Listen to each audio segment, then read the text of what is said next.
cakep banget kalau dilihat dari drone. Dan di sini tuh nggak ada kabel-kabel berseliweran di atas karena semuanya udah ditanam. Penampakan rumah modern pertama di Indonesia, bisa minum air dari keran hingga listrik tanpa tiang kabel. Salah satu tempat modern pertama di Indonesia ada di Kuala Kencana, Papua.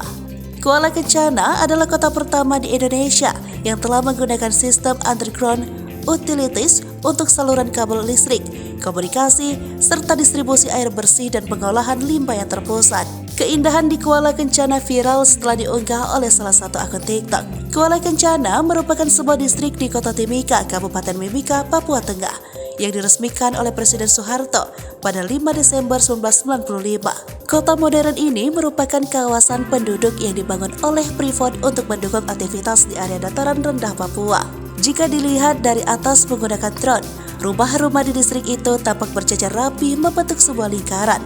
Di tengahnya terdapat lahan hijau yang penuh dengan pepohonan.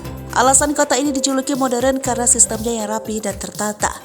Pada bagian atas rumah tak ada kabel yang tersambung dari satu tiang ke tiang listrik yang lainnya, sehingga tidak ada kabel yang berseliweran karena semua kabel yang tersambung sudah tertanam di tanah. Selain itu, sistem pipa air di kota tersebut juga sudah tertanam.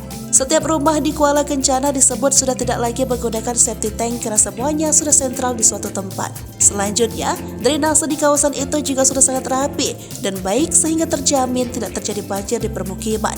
Bahkan, karena kualitas airnya yang baik, penduduk bisa langsung minum air langsung dari keran. Kawasan tersebut juga dilengkapi dengan pusat perbelanjaan yang berada di alun-alunnya. Namun, untuk bisa masuk ke supermarket tersebut, pengunjung harus memiliki sebuah ID card yang hanya digunakan perorangan, karena kartu tersebut terinput data dari pemiliknya.